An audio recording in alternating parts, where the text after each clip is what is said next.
Welcome back to TIW on Tap, everyone. I am Mason, I'm Danny. aka Big Sexy, and this is our weekly podcast where we interview locals, historians, and musicians that come through the building. And this week we are very excited to have Dan and Chris with Drake Well BMX on the show. They tell some great stories about Chris being a BMX rider. They also take care of the track, they maintain it down there. So keep watching because you guys are going to love this episode. It is really, really entertaining. But first, we want to get into what is going on here at the Titusville Ironworks this week. And I do want to quickly give a shout out to these two beers sitting in front of me because we now carry Riverside Brewing at the Ironworks. We have Three Blondes Ale and Popcorn Tin. They're both really good beers. Oh, that Three Blondes. That's a beautiful, delicious beer. Mm-hmm. Oh, it's so good. So good. Yeah, so we're going to keep carrying those as long as you guys keep drinking them. So if you like them, come in, try them out. And I'll make sure I keep getting some more of them. But this Friday, we just want to give a big shout out to you because you are going to be the star this Friday with Be the Star Karaoke. It is karaoke night here at the Titusville Ironworks from 7:30 to 10:30. It is going to be 21 plus after 7 o'clock. And of course, there is no cover charge. So come on down and sing with us. It's going to be a lot of fun. Well, the doors open at 5 too, right? Yep, doors open at 5 to 11. Yep.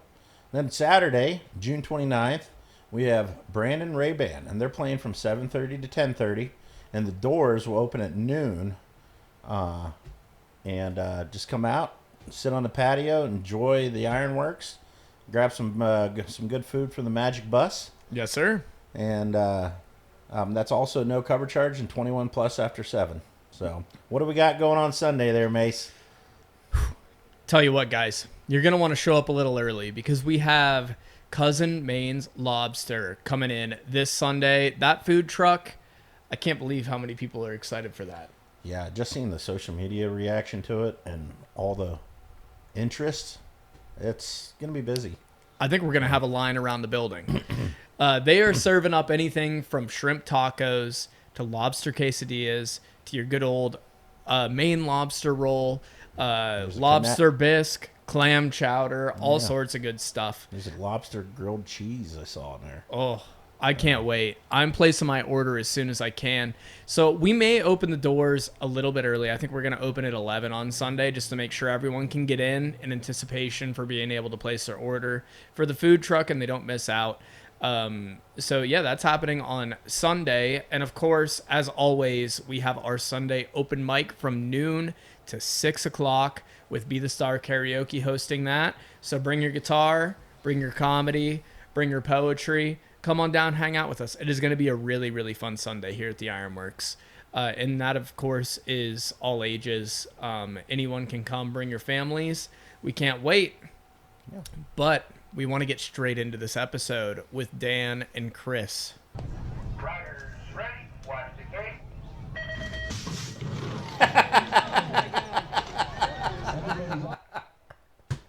I love when a plan comes together. That is amazing. Oh my God.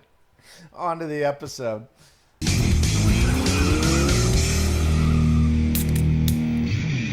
We want to give a huge warm welcome to Dan and Chris. They are here to talk about Drake Well BMX and BMX racing in general today. It's going to be a lot of fun. So Dan and Chris, do you want to go ahead and introduce yourselves? As Mason said, my name is Dan Hasbrouck.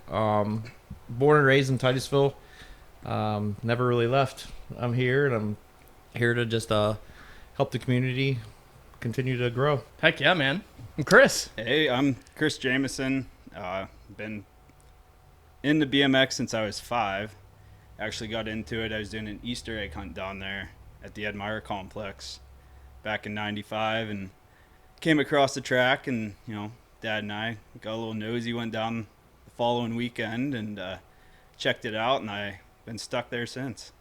Like I said, I picked up the race bike when I was 5, raced all the way up through college, got away from it for a little bit, got into more of the freestyle side of it, and now I have 2 kids, and both of them are into it, and it kind of brought me back to, where I started, and there's a lot of nostalgia there, and I mean, just the BMX track in general here in town is something special to have. And I mean, I guess I'm into it for my kids, for myself, and trying to get more people more aware, I guess. There's a lot of people Yeah. from this area that have no idea that it's even down there.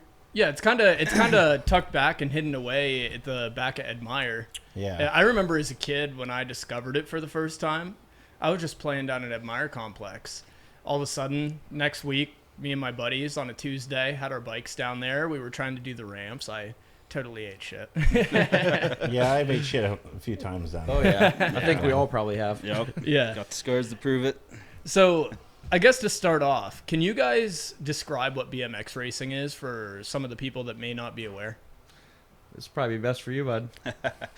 So BMX, it's a dirt track. It's usually about a quarter mile on average. Probably. It takes, like most kids, probably anywhere from like, let's say 12 to 16 seconds to do a lap, somewhere in there. Give or take. Yeah. So basically what it is, anybody with a BMX bike can come down and do it. I mean, like I said, we started a program, or we worked with the Y this year for the first time, and we had kids as young as 2 years old on Strider bikes, which, if you don't know what those are, balance bikes. They have no pedals, Right. and we work anywhere from them riding, figuring out how to balance, to going over different obstacles, to eventually making it down to the BMX track where we hold races every Friday. You know, I actually did see those Strider bikes, because Pam, that you obviously know Right. Pam very Yep. well. You work with her. Yep. Know very She well. had showed me a video of the little kids on those. It's hilarious. It's so fun. So Well, we're talking about Adam Diem earlier. yeah, And so when he lived in Germany, he was telling me that, like, when you would go to a pediatrician, they basically are like forcing you or prescribing a Strider bike for your kids. oh okay. Like, they get them on as quickly as possible. And you watch with these kids here, like, their balance, like, it's amazing at the beginning of the class to the end of the class how much their balance improves. So it's a great Right. thing for kids to be on. Yeah, that's really cool, actually. I never even, I guess, thought about that. And to think about a kid being like 2 years old on a bike, Right. that's crazy. I don't think I learned how to ride a bike till I was like freaking 12 years old. Well, and that's what we're realizing is a lot of kids either don't have a bike, have never been on a bike, Yeah. have no clue Right. how to ride one. Yeah. And we're going to get into later in this episode a little bit about how maybe we can help people get involved in the track some more. But yeah, I know, Danny, you had a question about getting involved in the racing and stuff. Yeah, like you guys said earlier, like what got you guys involved, and explain your involvement in the BMX track down at Drake Well here. For me, to be completely honest, I knew nothing about BMX until, I mean, I knew the track was down there and I would screw around on it, but when I was younger, but my son got involved in a beginner boot camp last year. It's the first time he's ever raced. And so I was involved a year. They didn't have a lot of help at the time. There were 2 people running it. They were doing a good job with it, but they just didn't have help. So, of course, I can't say no. And I started helping. Ethan started to get more and more involved. He started to be successful in it. I'm like, well, I can't just walk away from this now. So now the president and track operator. Oh, So okay. I'm like neck deep in it now. Right. How old's your son? He is 12.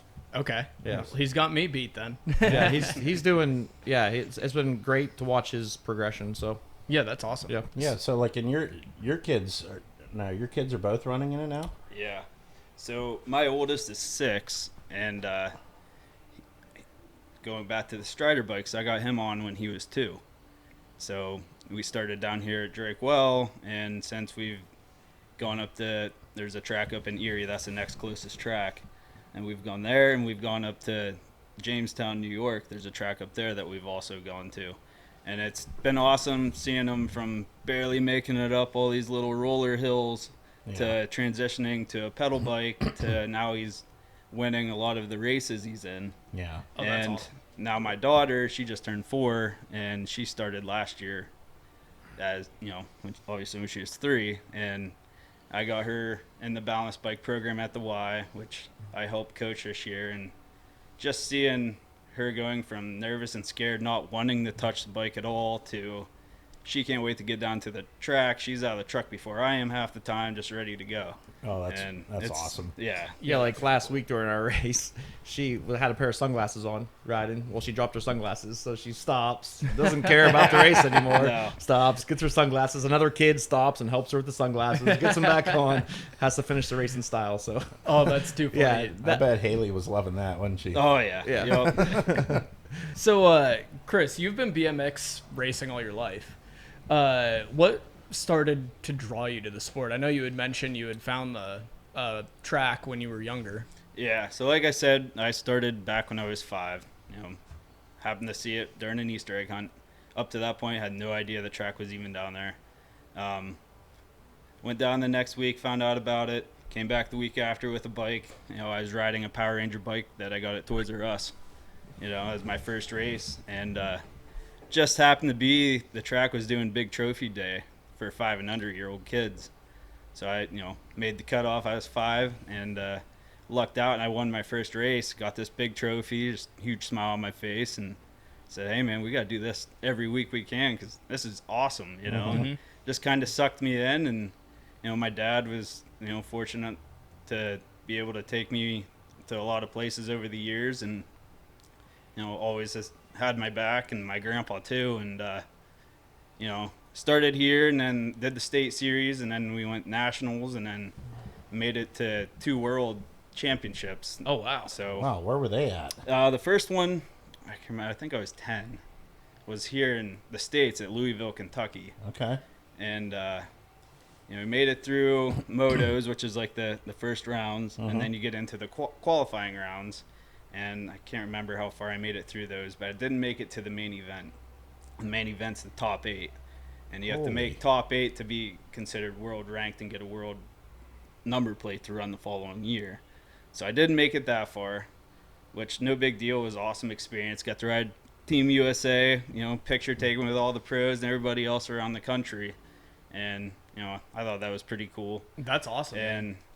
And from there I just kept at it, and got on some national teams that, they'd pay for my bike, and they'd give me a bike, they'd help me get to different places, and I was 15 or 16. I maxed out on points nationals, so I was tied in first going into the national championship, which just happens to, at the time, been in Louisville, Kentucky as well. So I was 15 or 16 at that point, went into the national finals tied in first, and I think there's 8 of us they're capped out on points, and at the end of the week I ended up coming out 4th in the country for 15 or 16 year olds, and Dad decided, what, like, we're gonna make another run at it, I'm gonna fork out some money, we're gonna fly over to Paris, France. That's where the worlds were that year, and so we did it, and the older I get, the more I realize how much he sacrificed for me. Yeah. Yeah. To be able to make that trip, because that's all out of pocket. And he's probably still paying off the credit card to this day, but yeah, it was crazy. And we went over there, and of course the culture shock of 15, 16-year-old kid going over across the pond, and everything's completely different over there to what it is here. And I think we were there for 9 days total, and it was just cool because I was with all the again, traveling around with all the pros that I looked up to. That's awesome. I ended up, long story short, I crashed out in one of the qualifying rounds, so I didn't get to make it to the main event. But overall, it was a good trip. And then, Wow, that's something you'll always remember and stuff, and that's like huge. That's probably one of the most memorizing race experiences you ever had, probably. yeah, by far. Yeah. And I came home from there and decided at that point that I'd like to try out the pro level. So came home from there, decided to sign up, turn pro, and traveled around the country for a little bit doing that. And then eventually I figured out that it's not going to pay my bills. I got college coming up, and Yeah. real life set in at that Yeah. point. I had to make a decision and decided to go to You school. got to experience a lot of things, man. Oh, for sure. I'll be honest with you, like a lot of kids, like around here and stuff, they don't even get to see the other side of the Mississippi. Right. And it's just blows. I never been. I only state I've been in was in Ohio. I'm like, oh man, you gotta gotta experience it. Yeah. And Yep. that's lucky you got to do that. So. Yeah, that's really, really awesome, man. Is there one moment from your career that really stands out to you? Maybe a race experience at some point? I would have to say going to the national finals, Yeah. tied in first, knowing if I have a good run that weekend, and I knew the guys that I was going against, and a lot of them were well above my caliber, but anything can happen at those races, and Yeah. so I put it all on the line, and that's the one time in my life where I come across the line in first place, I'm national champion. That's what Holy. it came down to. 8 guys, I think it was 8, 8 guys on the gate, 6 of us were tied in first. That's So the amazing. first one to the finish line pretty much was national champion, and I ended up 4th. But Wow.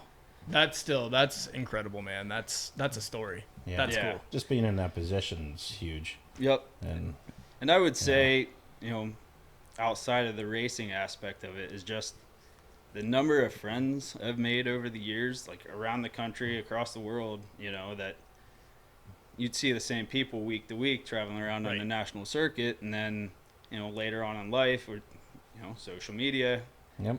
you reach out and you see that they got kids, like, who knows how far my kids will want to go with it. I'm going to do all I can to, whatever they have a passion for, that's what I'm going to do. Yeah.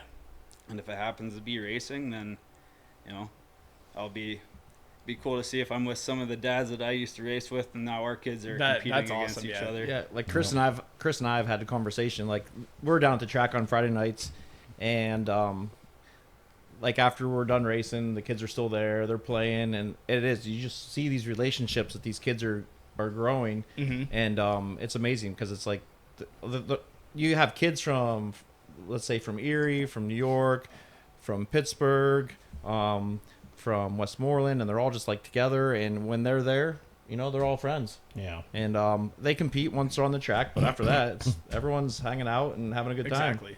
Yeah. So it's a really neat event. It's a different type of sport because I've never been around a sport like that. I've always been around team sports.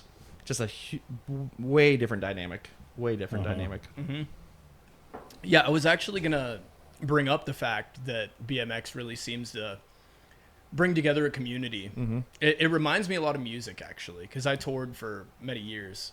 And I would always tour with a band for, 3 months. We'd hit the country and do that. And we may not see each other, but then I'd run into them again at another show. And it's like, it's kind of that same feeling I'm sure you get when you're going to races across the country and you're running into these same people. It's really awesome, Is there anything that you think like builds the community more in BMX than it does other sports? For me, like, just getting involved in this, I wasn't sure what to expect, but I knew we had a budget. Like, I knew we need money for this to work, and well, of course, it's all donations and volunteers. I'm so humbled with the amount that this town has given Oh yeah. for us to be successful. Like, if it wasn't for all these businesses in town, we could not be doing that. And if we couldn't have the volunteers, because like when I'm first getting into it, I'm like, okay, all right, I'll be president, whatever. And now what am I going to do? Like, if I can't be president, I can't do this by myself. So it's like, I don't know a lot about this. I need to network myself. And I get people like Chris that knows the sport, has been around the sport. We have another guy, Tony Fox, that's been around BMX and freestyle and mountain biking. And he doesn't have any kids involved, but he's there with us. He lives in Franklin, comes over here and helps us out all the time. Jimmy Morrison, he was big in the skateboard realm, and heck of a skateboarder from what I've been told and from different videos I've seen. Now he's involved. He's on our board and he helps out. And then my wife Lauren, and then another family, the Kirklands, Becky and Clay, they had nothing to do with BMX until last year. So it was like, we got to get people that know what we're doing, that knows what's going on. So that's what I said. We brought in some key pieces. As long as I have these guys around, and the continued support of our community, Yeah. I mean, it's we're going in the right direction. Yeah, that's great. It's we have a great community and great people that will help out with anything around here, and it's so nice that we have a nice track. And so many years, I remember when we were kids going down there, and it's always been improvements and stuff. Like, what does it take to maintain that? Well, A good skid steer? well, more than that. Yeah.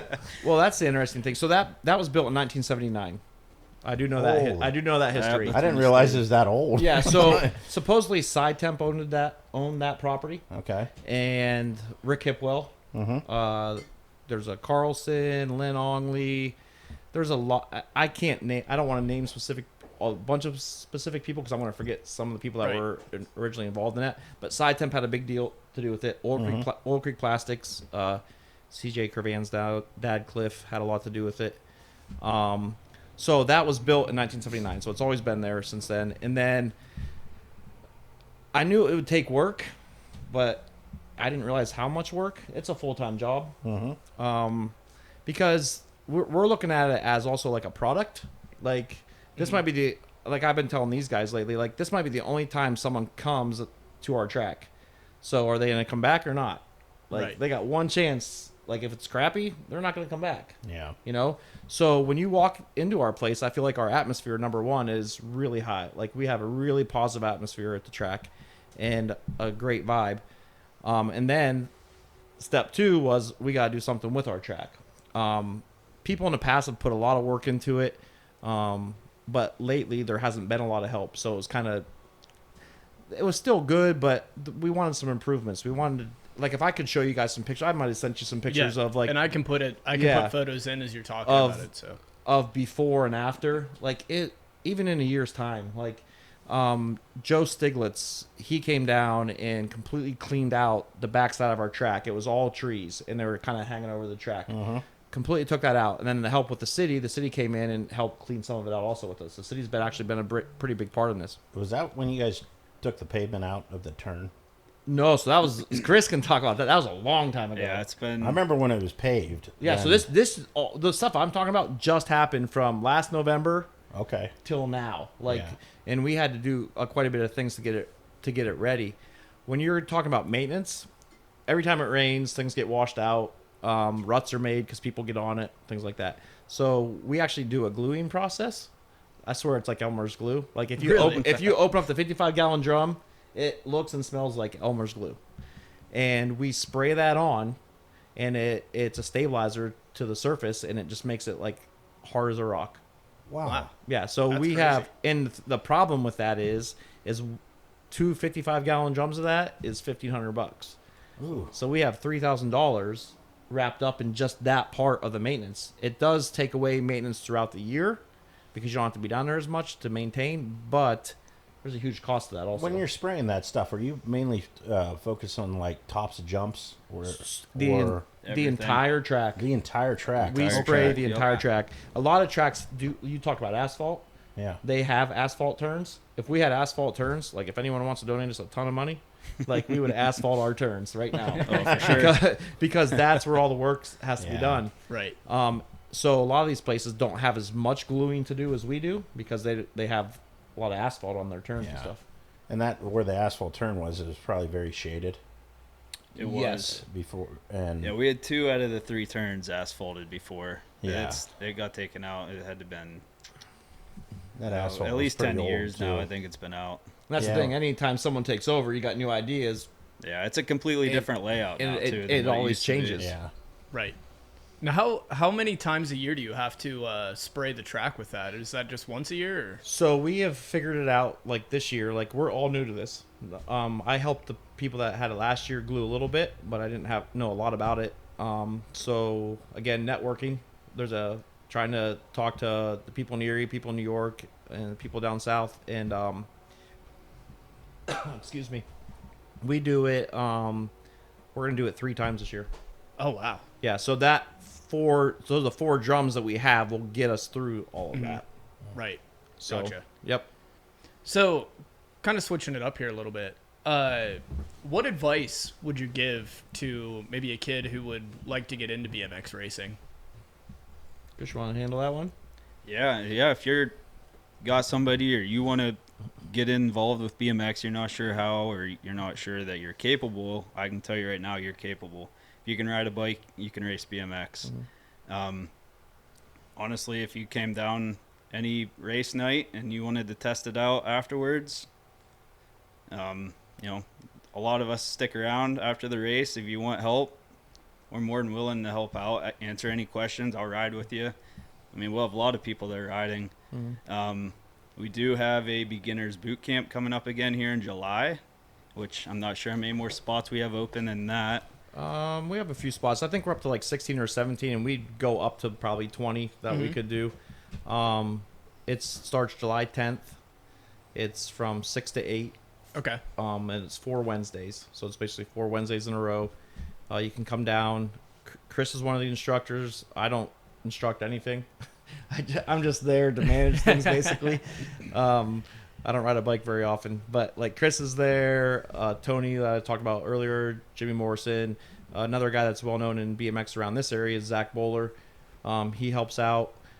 Mike Howard, the big name that's been around BMX world for a long time here in Titusville. But those guys are all instructing. It's just teaching someone how to get out of the gate. Like, people don't realize, I got to balance on the gate to be able to do this. So teaching them the gate, teaching them to ride in packs. Like, what do I do when Chris is right next to me and I got to get around this turn? So different things like that. And it's fun to watch because it's only 4 weeks. But in those 4 times, they improve tremendously from day 1 to day 4. Right. And then we try to transition that, and we offer them the opportunity to then get their membership and begin to race with us on Friday nights. Okay. Yeah, that's great, man. That's a great program for the kids and stuff. Yeah. Because that's the problem. Like, so your track is only as good as the people that are riding it.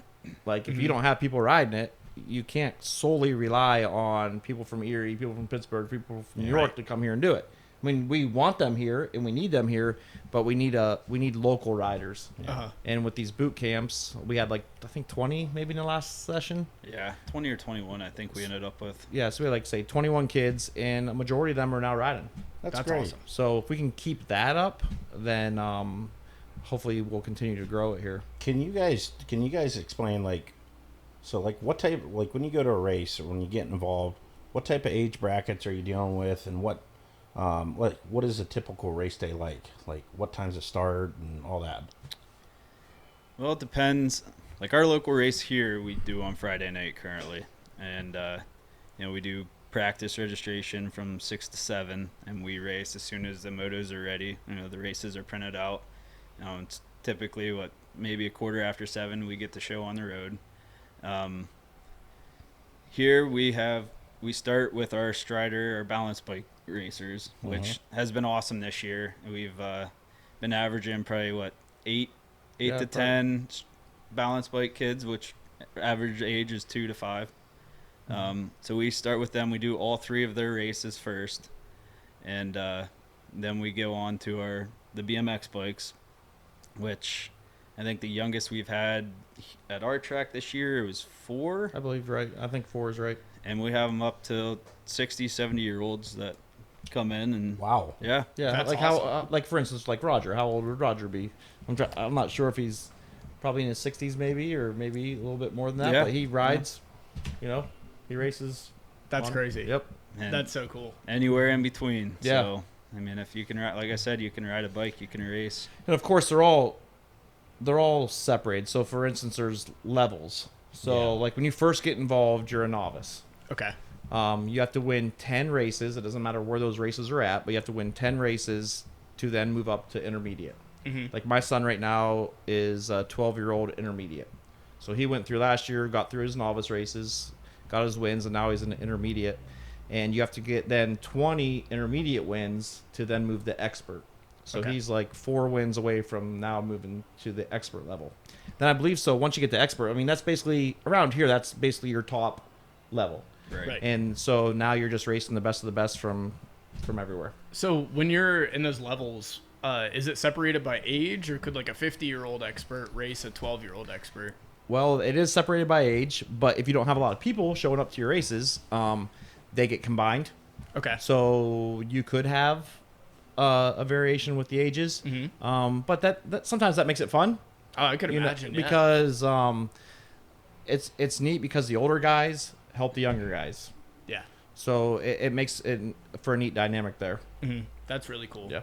So when someone's first getting into it, is there like really a requirement for a bike, or can they come in with, is there like a good setup to get, or is there a good starter setup that you'd suggest? We can get them in a bike for $250 Okay. through Mongoose. We have a deal with Mongoose through our track, and so we could get them in with $250. That doesn't mean that's the bike they have to have. They can go to Walmart and get a bike, and all they have to do is take off the chain guard, the reflectors, the kickstand, and maybe the front brake, because you're only supposed to have a rear brake. And if you have that, you could race that your entire career if you want to. It doesn't matter. That's awesome. Yeah. Okay. So you have like Walmart bike. So let's say a couple $100 to a few $1,000. It's like with anything, Like, how much is one of your good race bikes? Last one I had was a few thousand. Oh, that's nice. Like my son probably has. We probably have a couple $1,000 Yeah. wrapped up in his bike. Damn. Wow. But if you wanted to come down and give it a shot, we do have a couple loaners that we would be able to set up and adjust, and we have a helmet that someone could throw on, and you could take a couple laps on a race bike, check it out, see if it's something you'd be interested in. Right. Nice. Because we don't want the price to be the reason why you're not there. That's Exactly. why we tell them, like, especially with this boot camp, this beginner camp, like, ride what you're comfortable on. Come down there, enjoy yourself, and we'll figure out the other stuff. You don't have to have a $2,000 bike to race. You don't have to do it. And or something that we can look into in the future, or something like, is there scholarships? Like, can we come up with some type of fund where if we have children, because some of our kids around here might not have the means to be able to do it, so can we come up with some type of funding to help them to be able to get them to race, even if it's just local races? They don't need to go everywhere else, but to enjoy that part of it. Yeah. We just want to get kids on bikes and let them have the opportunity to make relationships. Well, it's a great thing, man. There's not a lot of stuff for younger kids to do around here. There really isn't. And I feel bad when I see kids wondering what they want to do, because I know, it's been 15 years since I was a real little kid growing up around here now. But, I in the summer, it was like hang out at Mystic Park, because what was I going to do? Right. I honestly wish I would have probably done BMX or got more involved in some of the stuff, because it's cool. You meet a lot of friends. I know a lot of friends that did it as a kid that still hang out with all those people today. It's a great way to get involved in the community, man. So, is there any volunteer work that you're still looking for at this point that people that want to get involved would be able to? We'll take anyone. I mean, to be completely honest with you, like I said, I had no experience in this, but I can help lead and help do work. Like, I have no problem picking up a shovel, but we're always looking for help, because like you asked about maintaining a track, that's the big part of it. Yeah. Right. And then on race day, you need, like, supposedly, or you're supposed to have like 3 corner marshals, so you have someone watching every turn. You have 3 people scoring. You have someone running registration. You have a concession stand you're running. Right. So there's a lot. You have someone running the gate. You have someone staging, so they're taking people into the gate. Like, there's a lot that has to happen for this to work. So yeah, volunteers, we'll take anyone. We'll teach anyone anything. There you go. Is there a certain place that they can get in touch with you guys? Yeah, they just call me or get on our my number's on our Facebook stuff, and then we do most of our outreach through Facebook. Okay, and I'll put the Facebook right here on the screen, Yeah, that'd be so great. everyone can check it out. How often you change a track? Like, say if you have a series of jumps, but you want to make one big jump or something. Like, are you constantly changing, or just like every year? Or? Usually it's the beginning of the year or the end of the year. Okay. If you can get it done at the end of the year, that'd be great. You're still gonna have to do some touching up in the spring. Once it's settled and stuff. Yeah, but once it's done in the spring, we get it to the point where we're happy enough with it, to the point where we can glue it. That's it. And we're just maintaining what's there for the rest of the year. And we've been to other tracks where, kind of touch that question a little bit, is like, they're constant, not during the year, but they're like every year or two, they're changing the setup of their track. But they have maybe a lot more volunteers and a lot more help. Yeah. But then there's tracks where you go to and it's the same track. not a lot changes, and they're all fun. They're all unique. They're all different. I kind of need to give a little bit of a plug here, a little bit for our track because I don't know if you guys know Mike Murdoch. Mm-hmm. If you're familiar with Mike Murdoch, but he has his own business, and he has done so much excavating work and developing at our track. He just has an eye for jumps because he had a motocross track growing up. Chris can talk about that a little bit more because I didn't know Mike as well then, but so he knows how to deal with all these jumps and how to form them and the type of lip they need and the landing they need, which is stuff that I have no idea about. And that's right up Mike's alley. Like, Mike loves this stuff. He's donated a ton of time to our track. Like, all the work that's been on our track this year, he's done. We'll give him material. He's donated so much time to us, and he's a great dude and another guy that has raced, so he understands the jumps. He understands what it needs to look like and how the water needs to drain off it and things like that. So he's been super to us. That's cool, man. So that kind of leads into something I was going to ask. Is there much crossover in like the motocross and BMX world? I've seen it over the years, like some of the kids I grew up racing that transitioned over. It was something I never got into, mainly because I got hurt enough on a bicycle that I tried to stay away from the motors.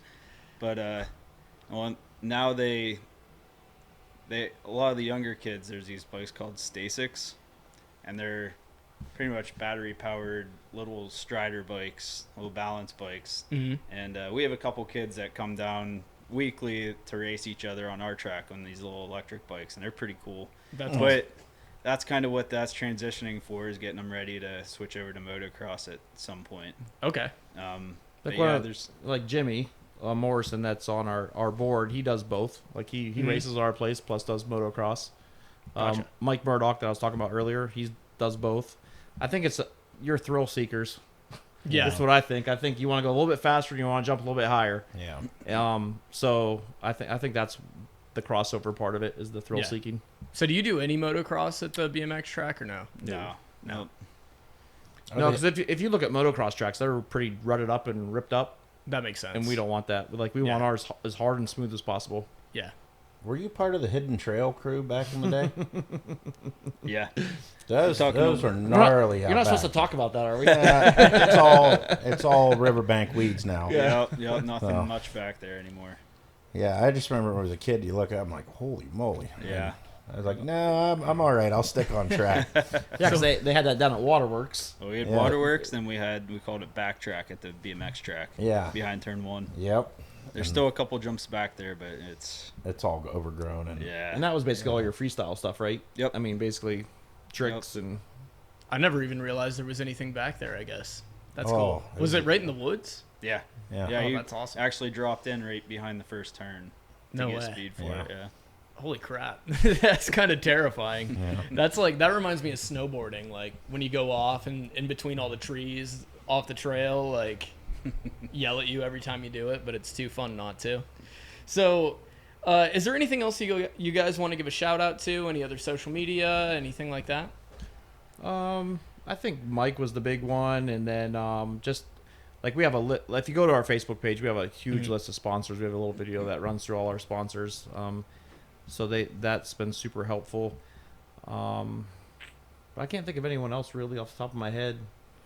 I know we've been very blessed this year with everyone supporting us, and it's been a big help. And I mean, we could, forever be thankful for what we've got.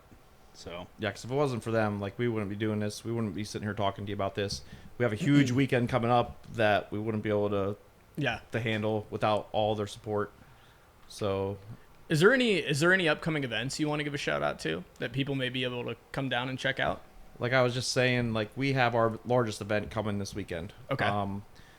So each track has the opportunity to hold a state qualifier. Mm-hmm. And so you have to have so many races through your year to qualify for a state qualifier, which we meet all the criteria.